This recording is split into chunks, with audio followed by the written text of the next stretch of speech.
The evening sun had long surrendered to twilight, casting a soothing, dusky light across my cluttered studio. This place, with its jumble of paint tubes, bristle-brushed palettes, and canvases in various stages of completion, was more than a workspace. It was a sanctuary where my thoughts took shape, and my silent emotions found their voice. Tonight, I was immersed in creating a new piece, a portrait inspired by a vivid dream. The subject, a man with an enigmatic gaze and a face etched with stories untold, seemed to beckon me into his world.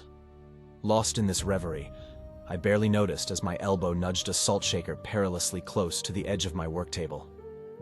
The shaker toppled, spilling its contents in a cascade of glistening grains that spread across the hardwood floor like a miniature crystalline galaxy. A shadow of superstition flickered through my mind, a remnant of my grandmother's stern admonitions. "Respect the old ways," she would say. "Throw a pinch over your shoulder, appease the unseen." For a brief moment, I hesitated, the shaker in my hand. A smirk crossed my lips as I dismissed the notion, attributing it to quaint folklore. I nonchalantly swept the salt under the table with a swift kick of my foot and refocused on the canvas before me. The very act of ignoring the superstition felt like a liberation, a break from the invisible chains of the old world. In the following days, a feverish zeal took over my painting. My brush danced with newfound audacity, the colors seemed deeper, more poignant, and the faces I painted exuded a life of their own. But beneath this fervor, an unsettling undercurrent began to manifest. Subtle at first, the faces in my portraits began to alter when out of sight. Smiles twisted into smirks, serene eyes narrowed into suspicious glares. I shrugged off these anomalies, attributing them to the caprices of an overworked artist's mind. But denial became harder as the transformations grew bolder, more menacing. A landscape that I had imbued with the tranquility of dusk now brooded with an oppressive darkness. The trees twisted like tormented spirits. The portraits, once benign, now stared back with a malevolent intelligence. A chill would run through me each time I turned to face them, their eyes seeming to follow my every move with silent accusation. The studio air grew desperate, charged with a sense of foreboding that clung to my skin like a cold mist. Peaceful sleep was replaced by nightmares, where the figures in my paintings stepped out of their frames into my room, their faces contorted with rage and malice. I would wake up in a cold sweat, their whispers echoing in my ears long after I had opened my eyes. In desperation, I covered the paintings with heavy cloths, hoping to shield myself from their gaze. But their presence permeated the studio, an invisible weight that pressed down on my shoulders, a constant reminder of an unspoken threat that I had unwittingly invited into my world. I attempted to rectify the distortions, to repaint the faces and landscapes, but the sinister alterations returned with a vengeance, each rendition more terrifying than the last. It was as if the paintings were mocking my efforts, reveling in their newfound autonomy. I found myself in a paradoxical state, caught between an artist's inherent desire to confront and understand his creation and a primal urge to flee from the malevolence I had somehow unleashed. The studio, once a haven of creativity and solace, now felt like a cage, with the paintings as my silent, judging captors. I knew I needed answers, to unravel the mystery that held me in its grip. Yet, there was a part of me that trembled at the prospect of what I might uncover, a fear that I had awakened something that lay beyond the realm of human understanding, something that perhaps should have remained undisturbed. Each day, I woke to the mocking faces in the canvases. The subtle, almost playful changes I first noticed had grown into menacing distortions. Eyes that I had once painted with warmth and depth now glared back at me with cold hostility.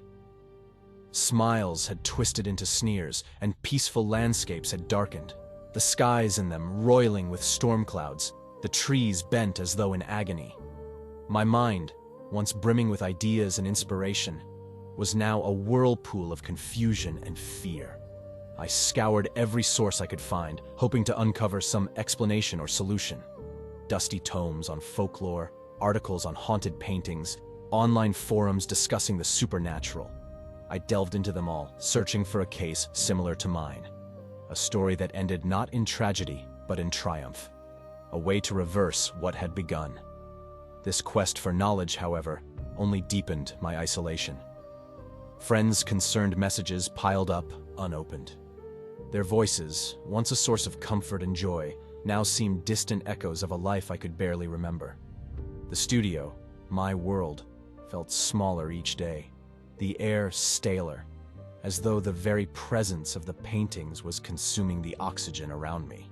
In my research, I found tales of old curses and spirits that preyed on artists, using their work to cross into our world.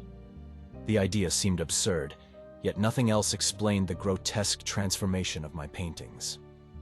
The memory of the spilled salt haunted me, a simple act of negligence that now felt like the catalyst for this nightmare. A plan began to form in my mind, born of desperation and a dwindling hope. If these entities had used my art as a gateway, perhaps I could use the same to trap them. I prepared a new canvas, its blank expanse both daunting and liberating. This painting would be my battleground, my attempt to reclaim control. I approached the new work with trepidation. Each stroke of the brush felt like a direct challenge to the unseen forces that had invaded my studio. I poured my emotions into the canvas, the anger, the fear, the yearning for freedom. Colors clashed on the surface, dark hues battling with streaks of light, a visual representation of my inner turmoil. Night after night, I worked, driven by a singular purpose. The rest of the world faded away until there was nothing but me and the canvas. The once comforting ritual of painting now felt like a duel, each brushstroke a parry or thrust in a fight I barely understood. The relentless march of time had blurred into a relentless cascade of brushstrokes, each one laden with emotion and desperation. My studio, once a sanctuary of creative solace, had transformed into a surreal battleground. The self-portrait that occupied my easel was more than just a depiction of my visage. It had become an anchor, a desperate attempt to ground my reality against the encroaching darkness. With each stroke, I infused the canvas with my fears and defiance. The brush trembled in my hand, not just from physical exhaustion, but from the weight of realization that this painting was the nexus of an unseen struggle. The air around me felt charged, thick with an ominous energy that seemed to pulsate from the walls themselves. The figures in my other paintings had taken on a life of their own. They twisted and contorted within their frames, no longer just images, but entities that watched and waited. Their once static expressions now morphed into grotesque masks of anticipation.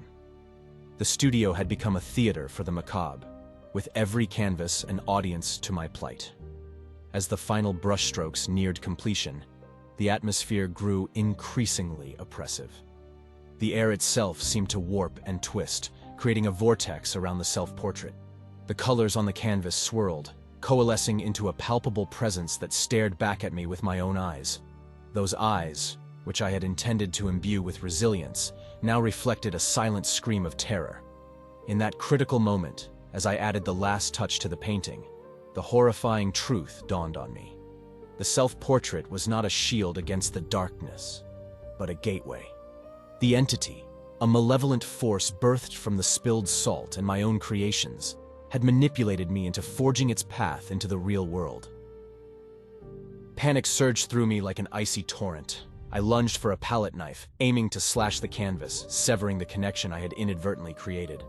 But as my hand approached the painting, the colors on the canvas erupted into a chaotic dance. The image of myself stretched and distorted, reaching out from the confines of the frame with tendrils of paint and shadow. I felt an invisible, inexorable force pull me toward the painting. My feet dragged across the splattered floor of the studio, each step a battle against the inevitable. My hands clawed futilely at the air, seeking a grip on reality as I was drawn inexorably into the canvas world. With a final, desperate glance at the studio, a realm where I had once reigned as a creator, my physical form began to dissolve. My essence, my very being, was absorbed into the painting.